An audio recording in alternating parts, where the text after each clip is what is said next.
Bismillahirrahmanirrahim. Assalamualaikum warahmatullahi wabarakatuh. Baik, terima kasih atas kesempatannya. Pada kesempatan kali ini saya akan menjelaskan tentang mata pelajaran micro teaching, yang dimana dalam hal tersebut saya akan membahas tentang keterampilan mengelola kelas. Oke, baik, simak video tersebut saya. Bismillahirrahmanirrahim. Assalamualaikum warahmatullahi wabarakatuh. Baik, anak-anak sekalian, sebelum kita memulai pelajaran ini, hendaklah kita bersama-sama berdoa kepada Allah Subhanahu wa taala agar dalam pembelajaran ini kita dinilai ibadah oleh Allah Subhanahu wa taala. Sebelum kita mempelajari mata pelajaran ini, hendaklah kita membaca basmalah. Oke, baik anak-anak sekalian, sebelum kita masuk dalam pembahasan tentang ini, Bapak terlebih dahulu menanyakan kepada kalian, bagaimana kabar kalian? Apakah baik semua? Alhamdulillah baik. Oke, baik. Tapi perasaan Bapak ada yang kurang, ada yang sakit di antara kalian? Ada Pak. Siapa? Afin. Oke, kita doakan bersama-sama supaya saudara kita bisa dilekas sembuh dan bisa berkumpul lagi di sekolah tercinta kita tersebut. Amin. Oke, baik adik-adik sekalian, sebelum kita memulai pembelajaran tersebut, alangkah bagusnya bangku-bangku dan meja-meja yang tidak lurus ini kita perbaiki terlebih dahulu. Baik, yang di samping sana tolong diperbaiki tersebut, diluruskan dengan apa yang ada di depannya, dan yang di pojok-pojok sana coba diluruskan dengan apa yang ada di depannya. Oke, karena ketika kita memperbaiki tempat kita belajar, maka insya Allah pembelajaran kita akan terlihat optimal dan insya Allah akan mudah untuk kita mempelajari pembahasan tersebut. Oke. Baik, anak-anak sekalian, kita akan masuk ke pembahasan tersebut, yang dimana pembahasan tersebut kali ini adalah Al-Quran, hadis sebagai pedoman hidup manusia. Baik, anak-anak sekalian, pembahasan yang pertama ialah pengertian Al-Quran dan hadis. Adakah di antara kalian yang mengetahui apakah itu Al-Quran? Ada? Oke. Baik, mungkin Bapak yang akan menjelaskan terlebih dahulu. Dan yang kedua, fungsi Al-Quran dan hadis. Yang ketiga, cara memfungsikan Al-Quran dan hadis dalam kehidupan sehari-hari. Kita memulai pembahasan yang pertama. Baik, adik-adik sekalian, kita ketahui Al-Quran adalah pedoman umat Islam. Al-Quran adalah sumber cahaya bagi orang Islam.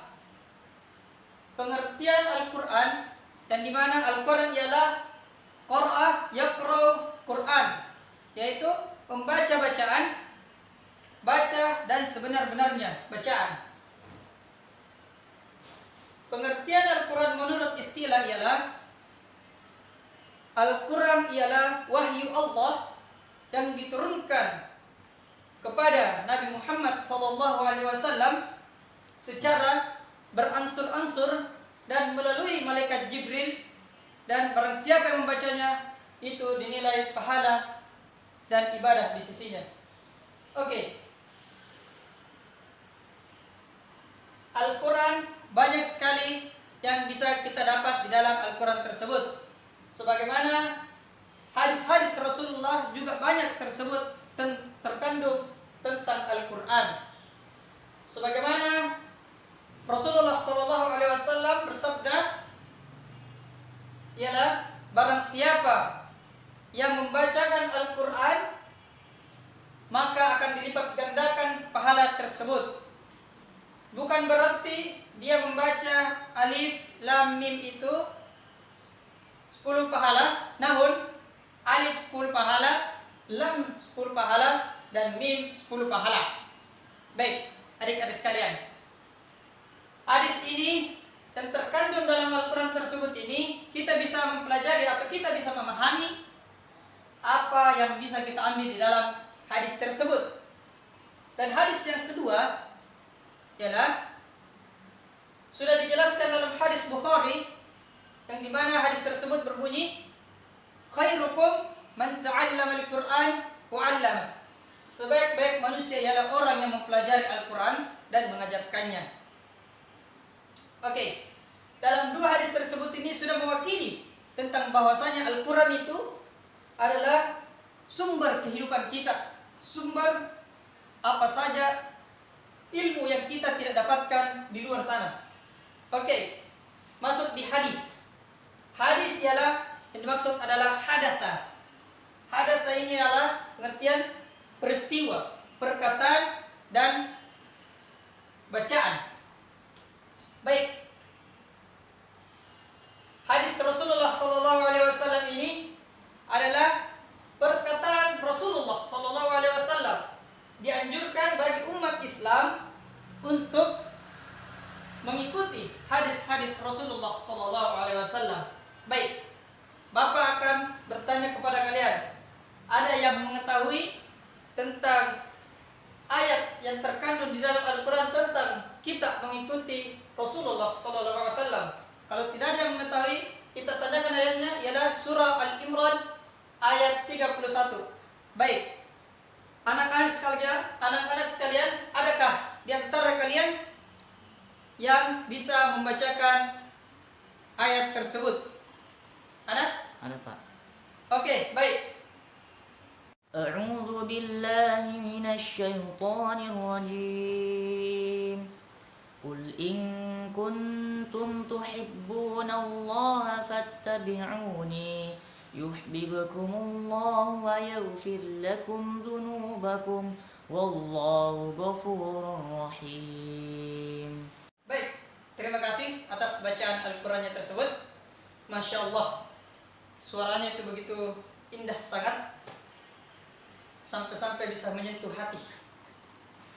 Dalam ayat yang dibacakan adik kita tadi, artinya ialah katakanlah, ketahuilah, jika kamu benar-benar mencintai Allah, ikutilah aku. Niscaya Allah mengasihi dan mengampuni dosa-dosamu. Allah Maha Pengampun dan lagi Maha Penyayang. Oke. Masuk pembahasan yang kedua, ialah fungsi Al-Quran dan hadis. Kita ketahui semua, anak-anak sekalian, fungsi Al-Quran ini begitu banyak. Di antara fungsi Al-Quran ialah fungsi tersebut adalah sumber pengetahuan, ilmu pengetahuan. Dan yang kedua ialah fungsi semua tentang permasalahan yang ada global di alam semesta ini. Dan banyak lagi fungsi-fungsi dari Al-Quran tersebut. Dan kita masuk fungsi hadis. Fungsi hadis ialah fungsi yang dimana dia melengkapi yang ada di dalam tentang Al-Quran. Contoh, seperti menikah, dilarangnya menikah dengan saudari istri suami tersebut. Tidak boleh. Ada terdapat dalam hadis-hadis tersebut ini. Jadi fungsi hadis ini adalah melengkapi semua yang ada terdapat di dalam Al-Quran, dan hadis inilah yang melengkapi kekurangan, atau bukan kekurangan, yang ada kalian tidak mengetahui di dalam Al-Quran terdapat dalam hadis ini tersebut. Karena hadis di sini tersebut adalah perkataan Rasulullah SAW yang diturunkan langsung oleh Allah Subhanahu Wa Taala, adalah nabi yang paling terakhir yang diutus di permukaan bumi ini, yang dipercayakan oleh Allah Subhanahu Wa Taala untuk menyampaikan wahyu-wahyu yang didapatkan oleh Rasulullah SAW melalui perantara malaikat Jibril. Oke, masuk pembahasan yang ketiga. Baik anak-anak sekalian, kalau ada yang mau ditanyakan dalam pembahasan yang dua ini, silakan bertanya. Oh, namun tidak ada.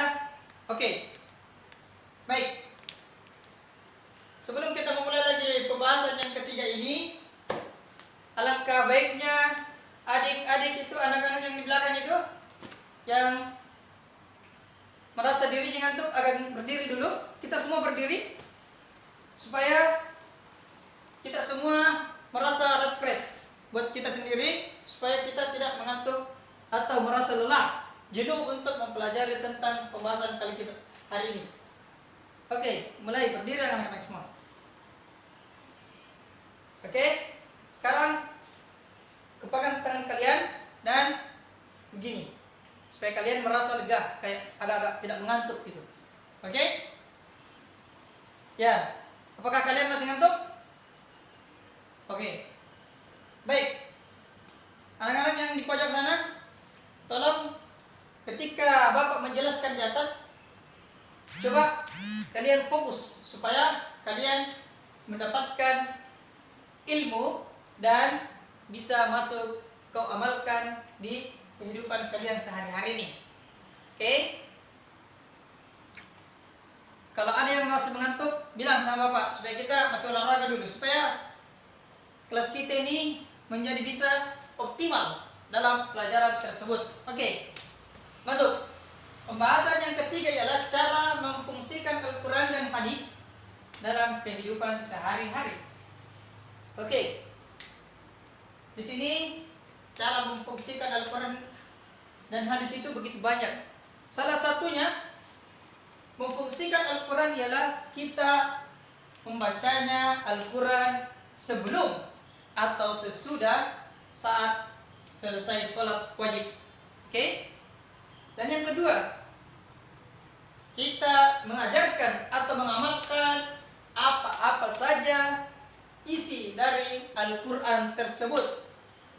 Dan yang ketiga, bagaimana kita bisa mengetahui apa yang tidak kita ketahui, kita pelajari di dalam Al-Quran tersebut.